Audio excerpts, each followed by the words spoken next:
on va passer à construire la base de Jordan dans le cas général.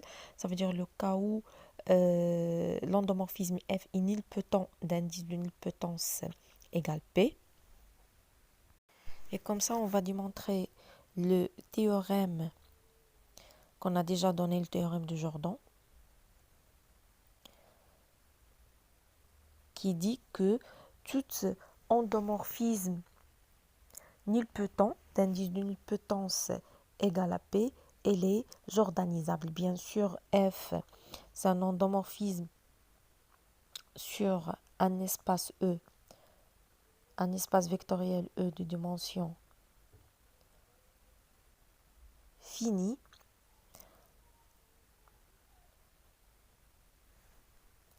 F, elle est nilpotent. F est nilpotent.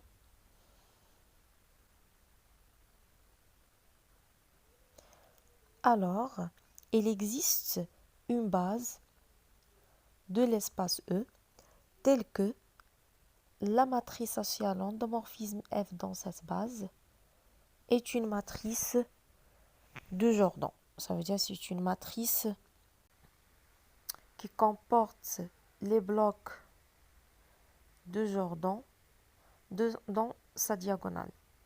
Ici, on a des blocs de Jordan G1, G2 jusqu'à GR. Tels que bien sûr les GK, et sont des blocs de Jordan associés à la valeur propre 0.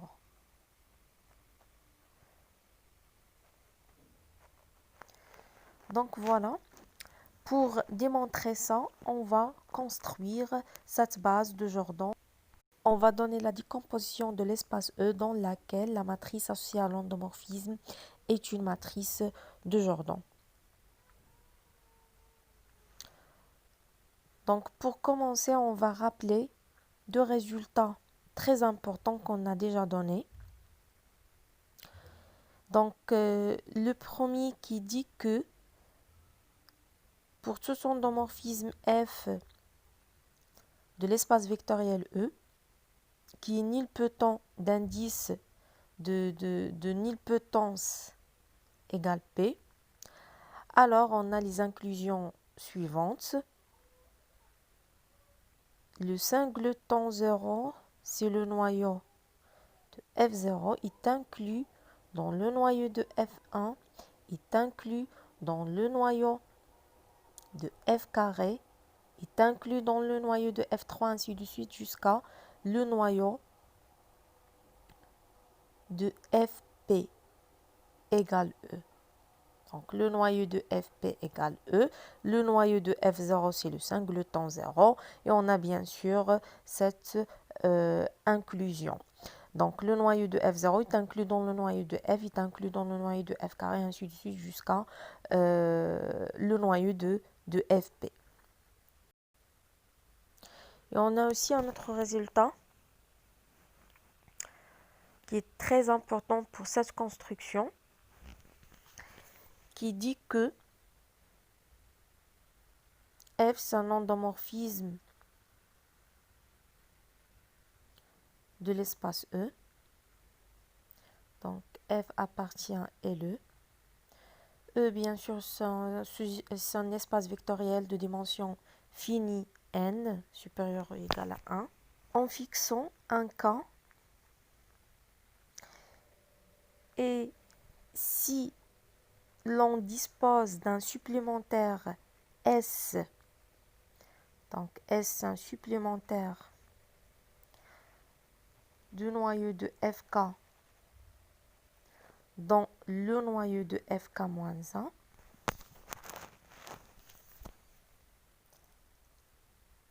ça veut dire que le noyau de FK égale S en direct, le noyau de FK-1.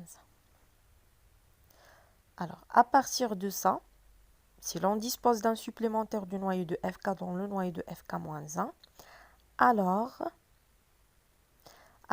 Fs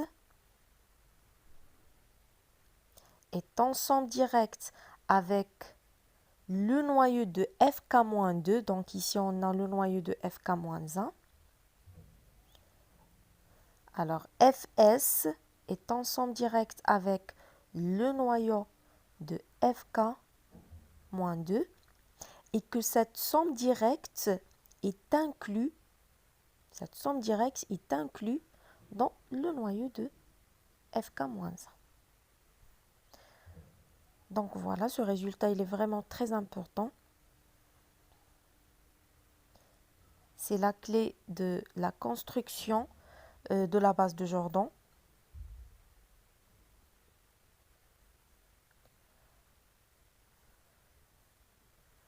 Donc voilà.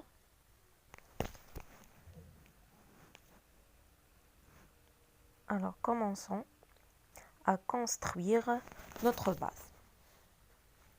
Donc bien sûr on sait que E égale le noyau de Fp. Et on sait que le noyau de Fp-1, est inclus dans le noyau de Fp.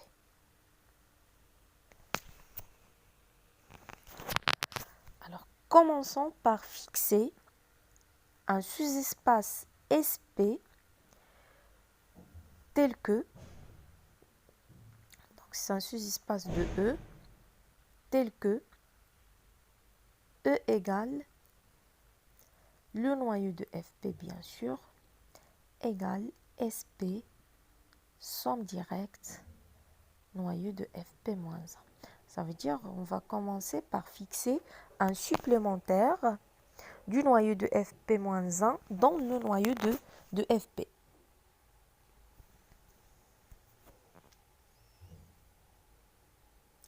Alors, je vais revenir à notre résultat. Donc, c'est le résultat 1.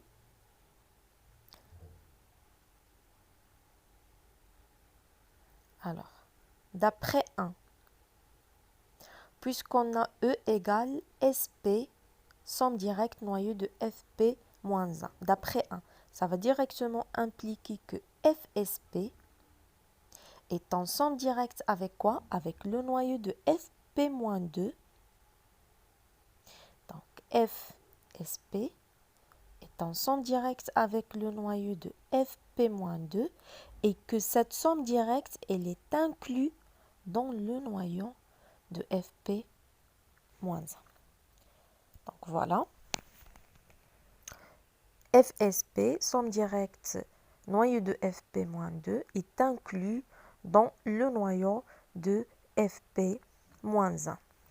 D'où bien sûr l'existence, ça va directement impliquer qu'il existe un sous-espace Sp-1 supplémentaire de Fsp somme directe noyau Fp-2 dans le noyau de Fp-1.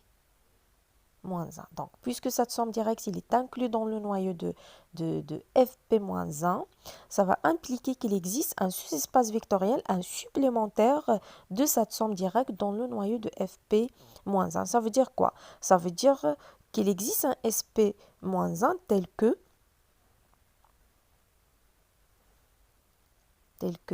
Fsp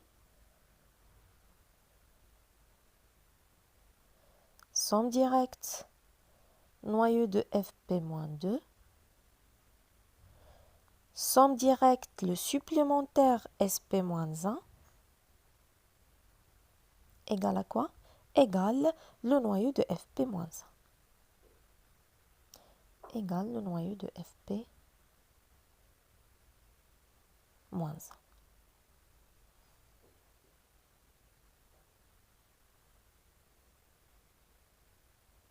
Donc voilà. Alors, premièrement, on a E égale le noyau de Fp. Le noyau de Fp, il contient le noyau de Fp-1, d'après le lemme d'inclusion des noyaux.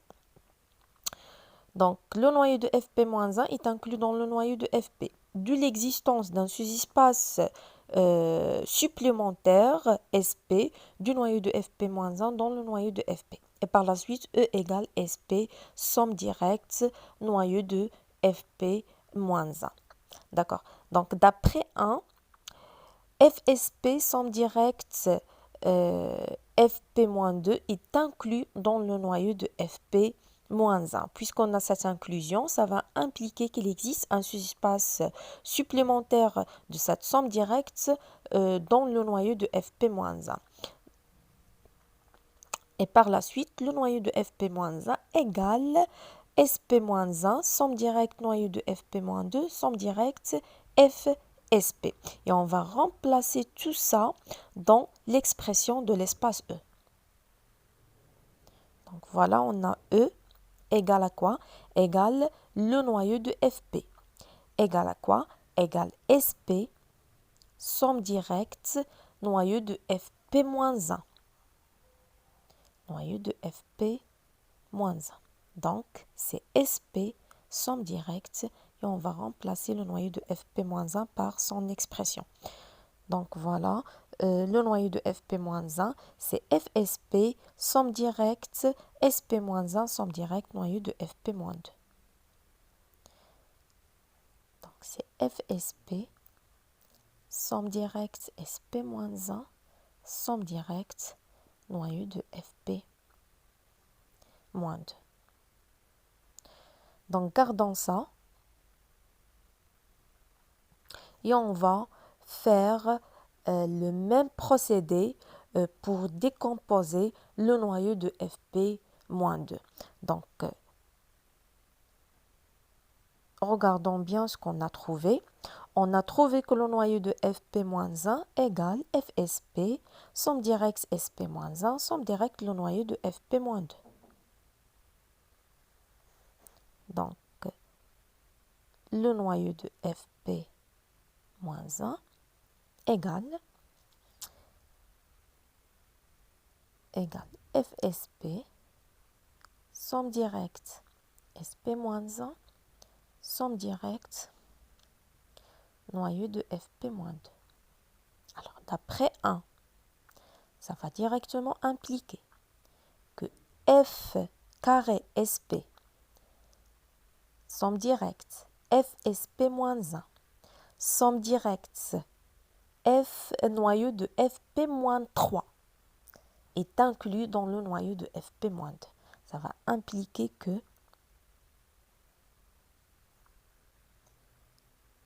F carré Sp est en somme directe avec F Sp-1 est en somme directe avec le noyau de Fp-3 et que cette somme directe est inclue dans le noyau de Fp-2. Et bien sûr, d'après cette inclusion, ça va impliquer qu'il existe un sous-espace Sp-2 de l'espace E qui est supplémentaire de cette somme directe dans le noyau de Fp-1. Ça veut dire quoi? Ça veut dire que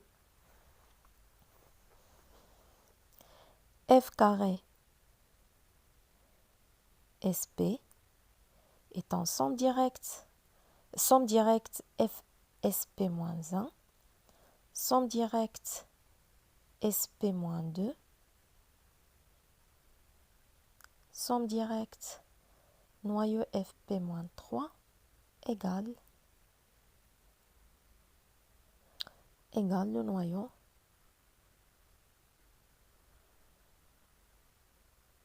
de Fp-2. Alors voilà. L'expression, la nouvelle expression du noyau de Fp-2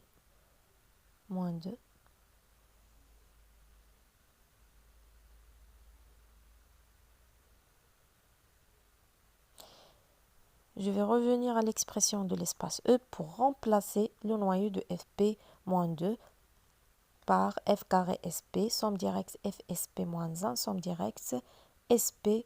moins 2, somme directe, noyau, Fp moins 3.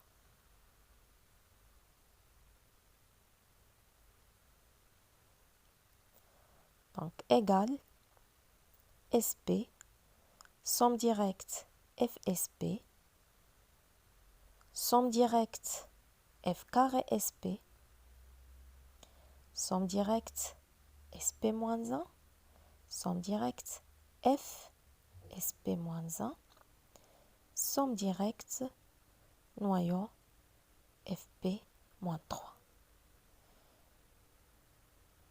Et on peut, de la même façon, décomposer le noyau de Fp moins 3.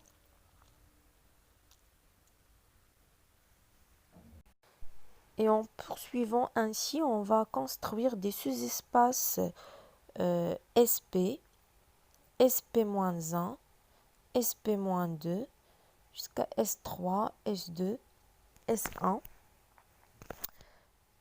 des sous-espaces de E. On va obtenir la décomposition de l'espace E sous la forme Sp, somme directe Fsp, somme directe F carré Sp,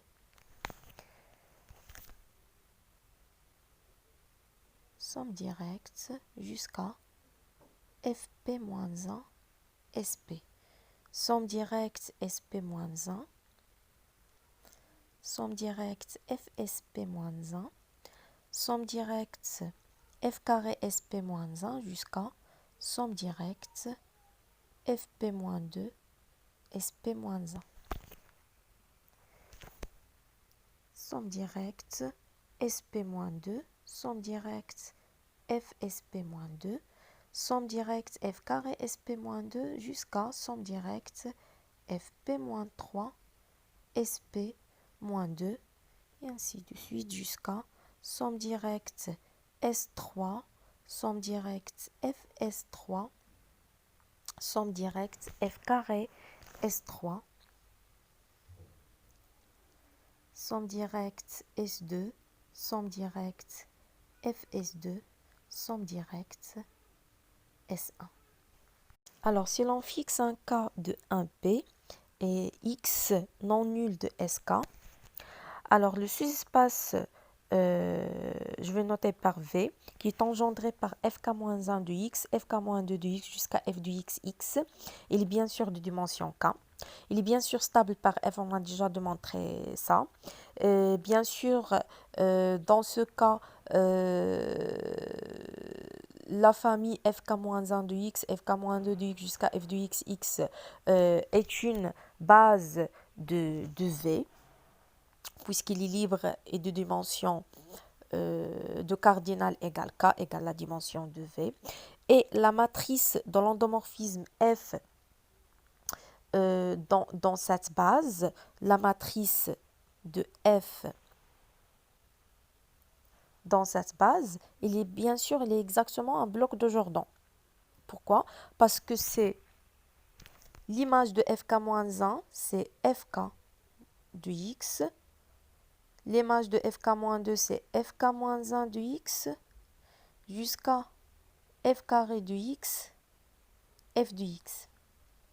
En fonction de Fk-1 de X, Fk-2 de X jusqu'à F de X, X. Bien sûr, Fk de X en fonction de Fk-1 de X, Fk-2 de X jusqu'à F de X, X c'est 0, 0, 0. Fk-1 de X c'est 1, 0, 0. Fk-2 de X c'est 0, 1, 0, 0. Jusqu'à F carré c'est 0, 0, 0, 1, 0, 0. Et F de X c'est 0, 1, 0. C'est bien sûr un bloc de Jordan de taille K associé bien sûr à la valeur propre 0.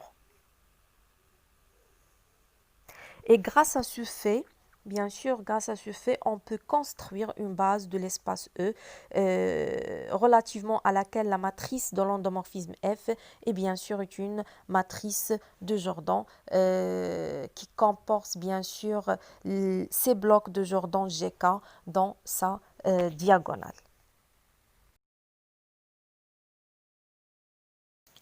Prenons des remarques très importantes. Donc, soit une matrice carrée d'ordre n à coefficient dans le corps K, tel que lambda et sa seule valeur propre, lambda différente de 0. Alors, la matrice M égale 1 moins lambda IN est nilpotente. Donc, la matrice 1 moins lambda IN, telle que lambda est la seule valeur propre de la matrice A, est une matrice nilpotente. Le polynôme caractéristique de A, bien sûr, c'est x moins lambda à la puissance n, et A, il peut se réduire sous la forme de Jordan. La matrice de Jordan associée à la matrice A, c'est la matrice de Jordan de M puisque lambda IN, puisque A égale M plus lambda IN. Alors la matrice, la réduite de Jordan de A, la réduite de Jordan de A égale la réduite de Jordan de M plus la matrice lambda IN. On a aussi le nombre de blocs de Jordan associé à la valeur propre lambda égale la dimension du sous-espace propre E lambda.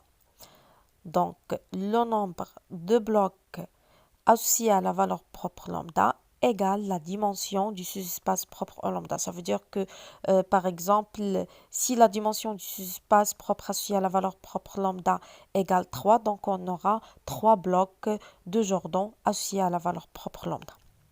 La somme des tailles des blocs de Jordan associés à lambda est la multiplicité de lambda comme racine du polynôme caractéristique. Par exemple, si l'ordre de multiplicité de lambda comme racine du polynôme caractéristique égale 3, alors la somme des tailles des blocs de Jordan associés à lambda égale 3. Par exemple, on aura un bloc de taille 2 et un autre bloc de taille 1. Ou bien un seul bloc de taille 3. La taille du plus grand bloc de Jordan associé à lambda est la multiplicité de lambda comme racine du polynôme minimal.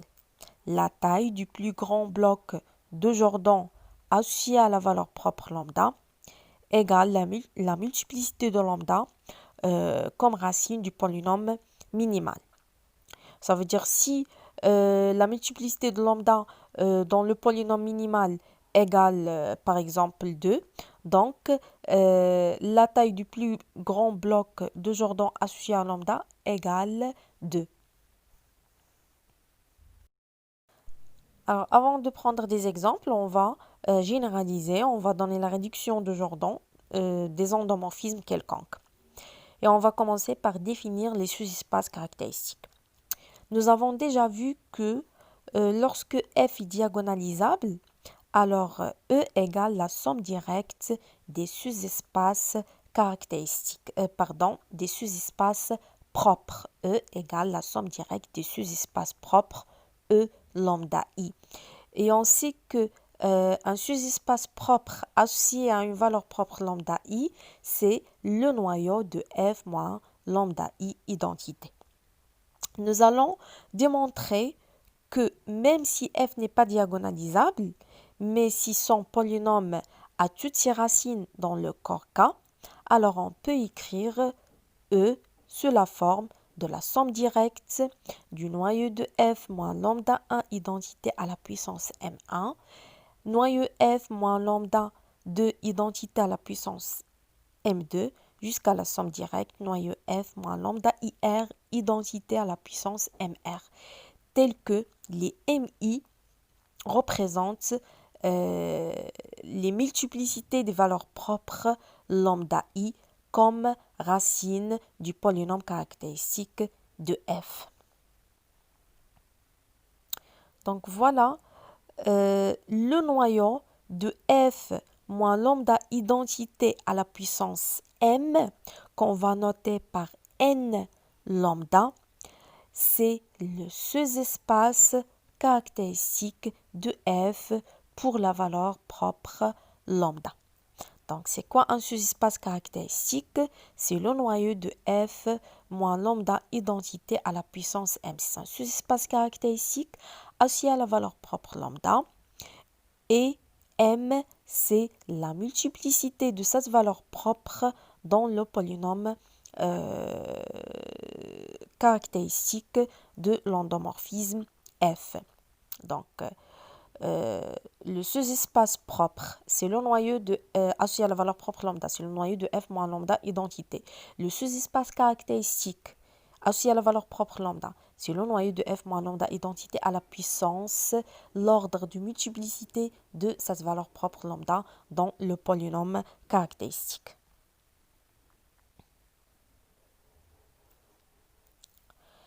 Donc, on a bien sûr le sous-espace propre E lambda est inclus dans le sous-espace caractéristique N lambda.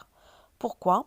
Parce que le noyau de f moins lambda identité est inclus dans le noyau de f moins lambda identité à la puissance k, quel que soit k supérieur ou égal à 1.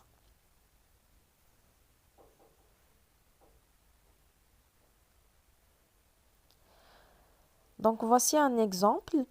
Donc, pour cette matrice A, on va calculer les sous-espaces caractéristiques. Donc, on calcule d'abord le polynôme caractéristique, le déterminant de xi4 moins 1.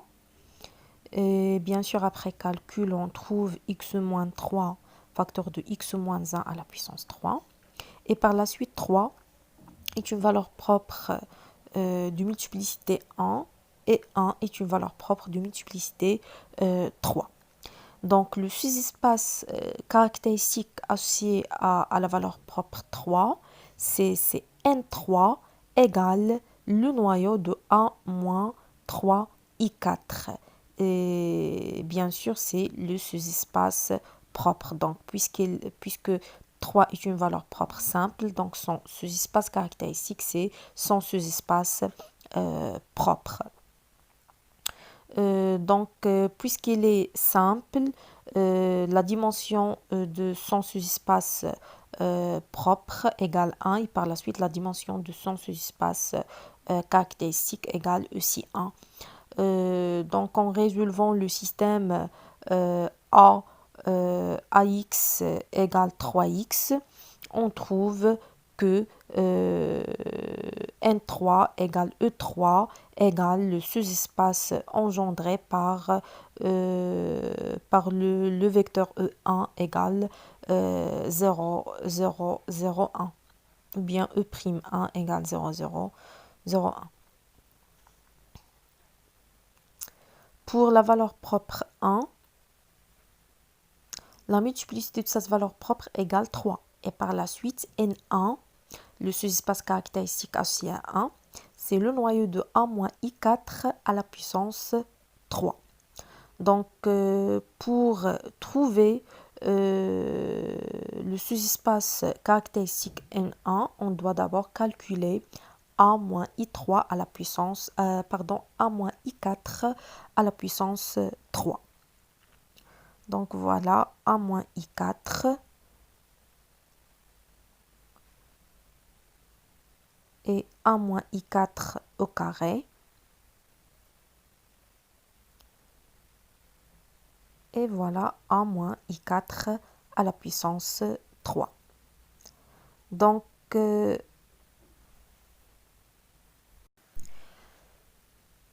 N1, c'est l'ensemble des vecteurs x de R4 tels que 1 moins I4 à la puissance 3 fois x égale 0.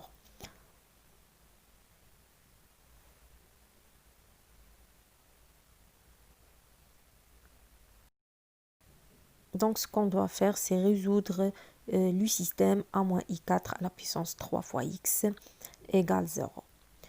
On va trouver bien sûr 16x moins 4y moins 4z plus 8 fois k égale 0.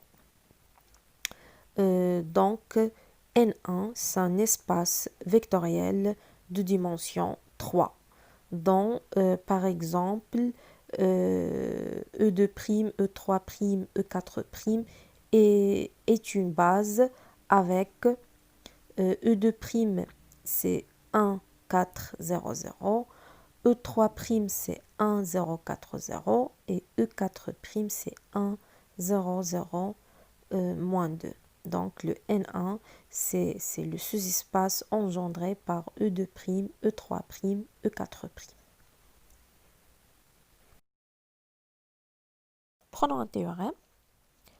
Soit F un endomorphisme de E tel que le polynôme caractéristique de F est scindé sur K.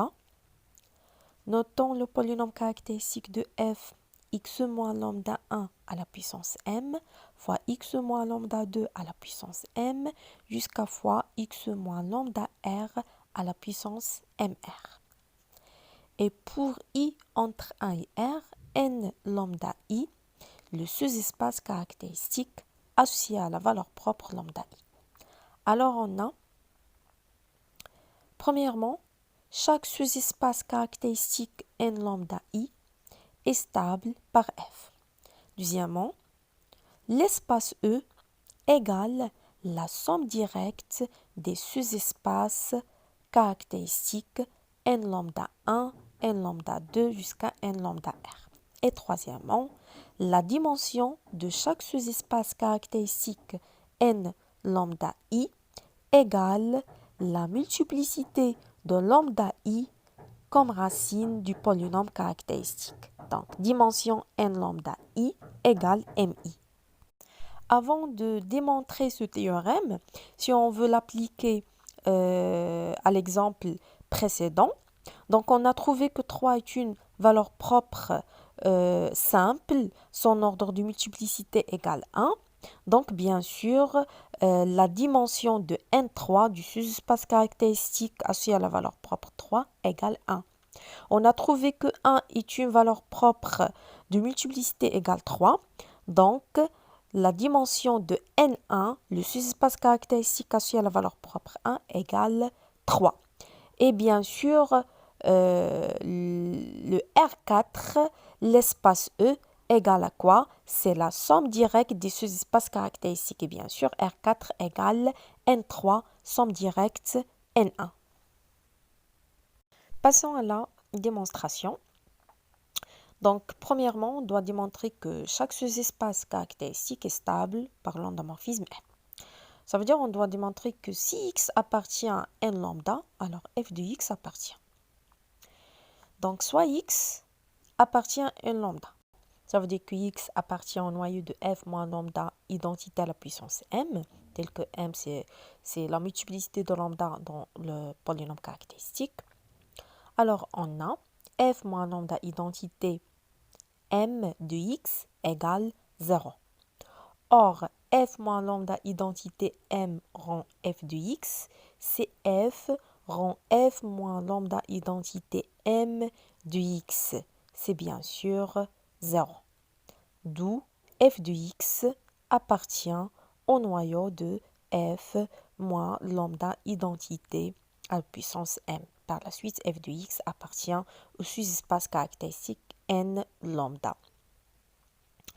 Alors, on a démontré que le sous-espace caractéristique n lambda, il est stable par l'endomorphisme F. Deuxièmement, on doit démontrer que E est la somme directe des sous-espaces caractéristiques. Donc, c'est une application du lemme des noyaux. On a le polynôme caractéristique, c'est x moins lambda 1 à la puissance m fois x moins lambda 2 à la puissance 2, à la puissance m2 fois ainsi de suite fois x moins lambda r à la puissance mr. Les polynômes x moins lambda i à la puissance mi, ils sont premiers entre eux, puisque bien sûr les valeurs propres sont distinctes. Donc, par le lemme des noyaux, on obtient le noyau du de xf de f, du polynôme caractéristique appliqué à f, égale le noyau de f moins lambda 1 identité à la puissance m1, somme directe, noyau de f moins lambda 1 identité à la puissance m2, somme directe, ainsi de suite jusqu'à le noyau de f moins lambda r identité à la puissance mr. Égale bien sûr le sous-espace caractéristique n lambda 1, somme directe, sous-espace caractéristique n lambda 2, somme directe, le sous-espace caractéristique n lambda r. Or, d'après le théorème du Cayley-Hamilton, on sait que le polynôme caractéristique et annule son propre endomorphisme. Ça veut dire que xf appliqué à f égale 0. Donc, le noyau de xf de f égale e. Donc, e, c'est le noyau du polynôme caractéristique appliqué à f. De bien sûr, le résultat e égale la somme directe des sous-espaces caractéristiques. Et troisièmement, on doit démontrer que la dimension de chaque sous-espace caractéristique égale la multiplicité de sa valeur propre associée dans le polynôme caractéristique. Donc, pour démontrer ça, on va considérer la restriction de f sur un sous-espace caractéristique n lambda i. Donc, soit gi égale la restriction de f sur le sous-espace caractéristique n lambda i.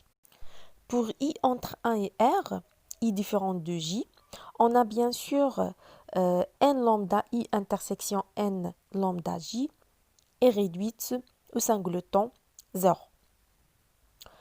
Or, on sait que le sous-espace propre associé à la valeur propre lambda i est inclus dans le sous-espace caractéristique associé à la même valeur propre lambda i. Donc, la seule valeur propre possible de la restriction de f sur n lambda i, c'est lambda i.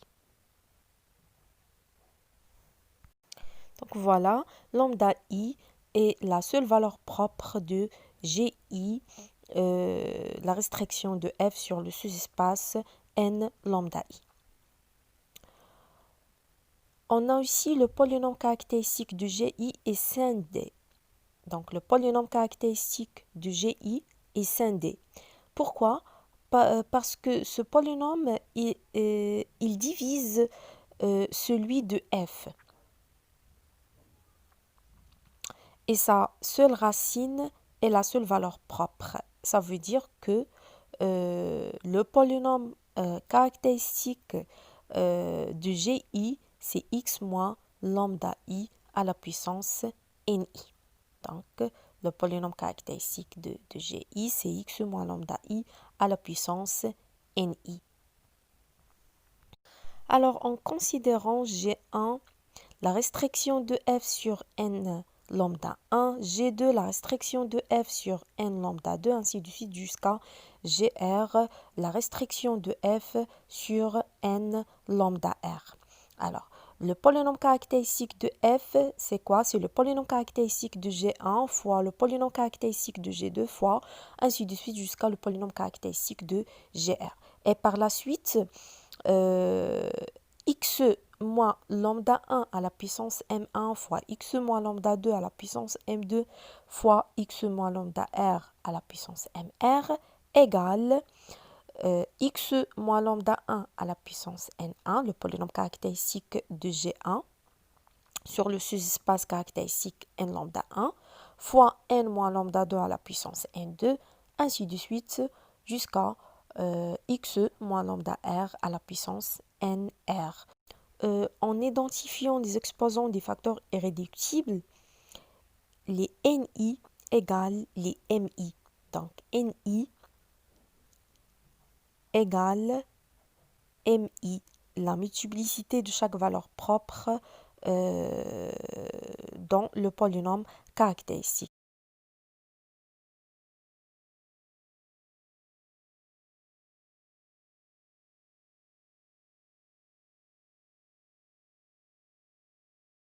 prenons un exercice.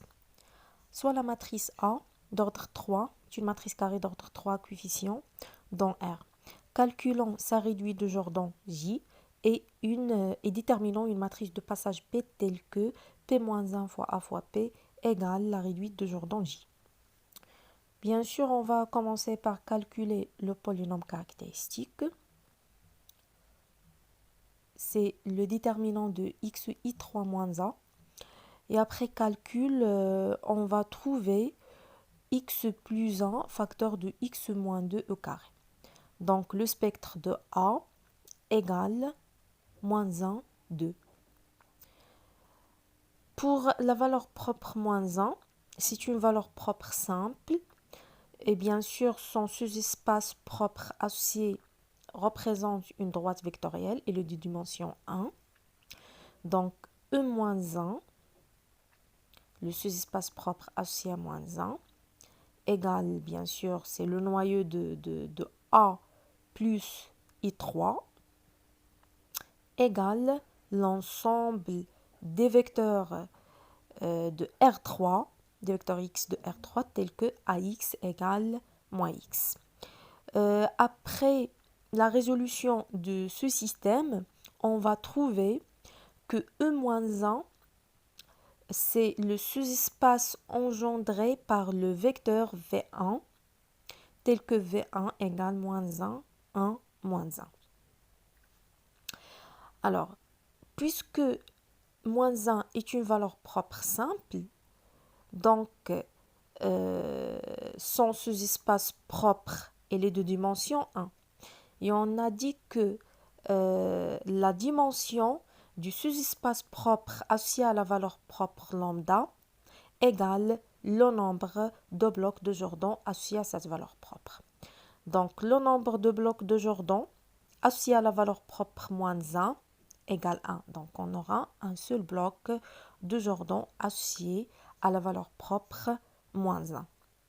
Cherchons maintenant sa taille. On sait que la multiplicité de la valeur propre lambda dans le polynôme caractéristique égale la somme des tailles des blocs de Jordan. Ici, pour la valeur propre moins 1, sa multiplicité dans le polynôme caractéristique égale 1. Et par la suite, la somme des tailles de tous les blocs de Jordan associés à moins 1 égale 1.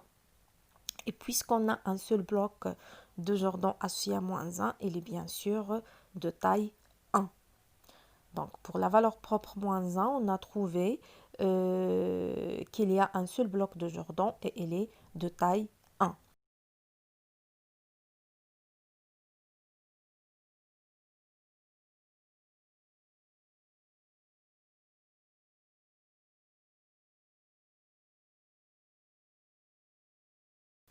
Passons maintenant à la valeur propre 2.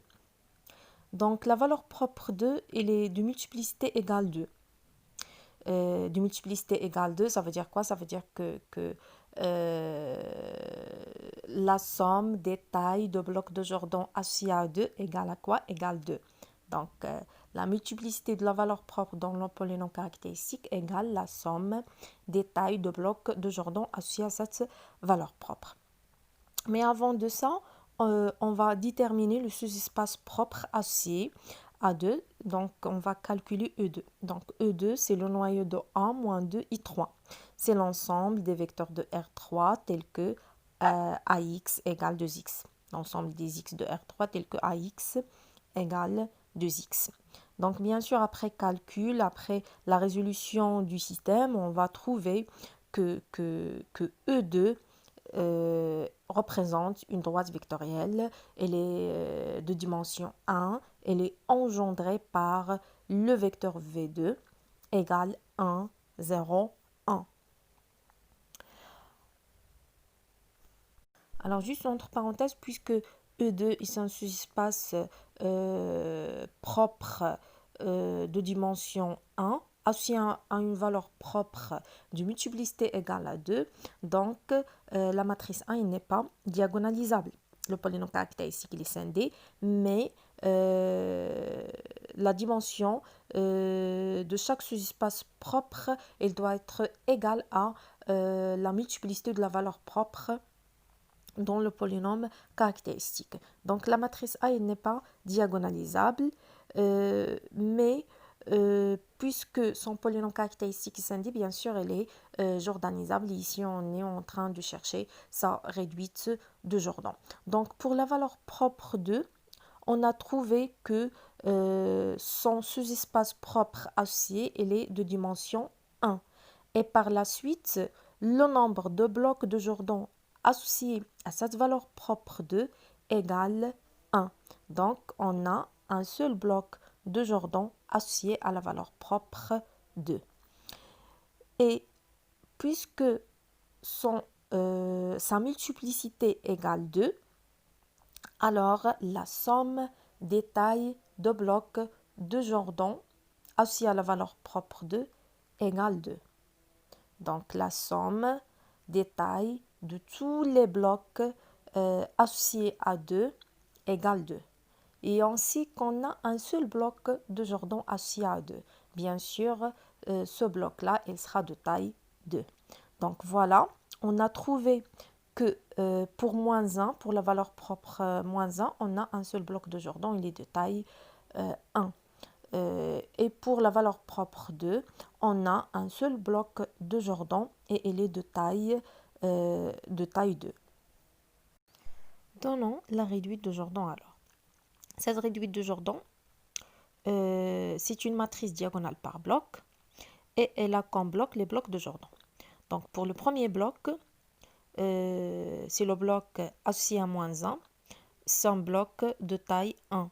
Donc c'est moins 1. Le deuxième bloc, c'est le bloc associé à la valeur propre 2. Elle est de taille 2. Il est de taille, bien sûr, 2 fois 2. De lignes de colonne. Donc, on a 2 sur la diagonale et 1 juste au-dessus de la diagonale. Donc, voilà le deuxième bloc. Et des 0, bien sûr. Donc, voilà la réduite de Jordan. Donc, c'est la matrice dans la nouvelle base, la base de Jordan, la base V1, V2 et V3.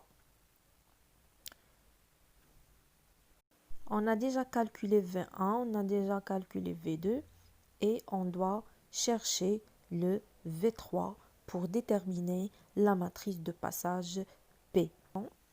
Ça se réduit de Jordan, c'est que la première colonne représente AV1 en fonction de V1, V2, V3. La deuxième colonne représente AV2 en fonction de V1, V2, V3. Et la troisième colonne représente AV3 en fonction toujours de V1, V2, V3.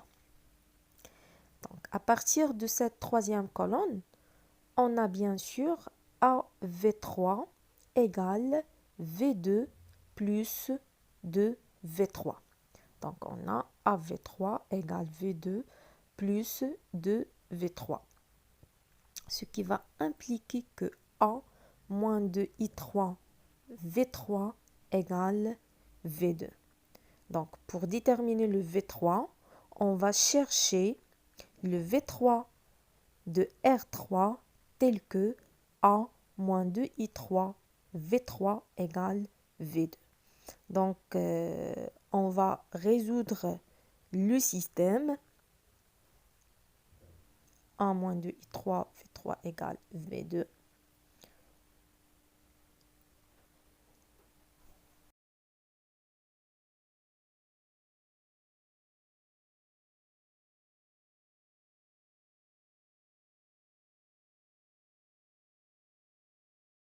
À la fin, on trouve x égale moins 1 plus z, y égale 1. Alors, en prenant par exemple z égale 0, et bien sûr, n'importe quelle valeur conviendrait pour z. Donc, en prenant par exemple z égale 0, on choisit v3 égale moins 1, 1, 0. Alors voilà, la matrice P, c'est la matrice dont la première colonne c'est V1, moins 1, 1, moins 1. La deuxième colonne c'est V2, 1, 0, 1. Et la troisième colonne c'est V3, moins 1, 1, 0. Et on calcule la matrice P-1.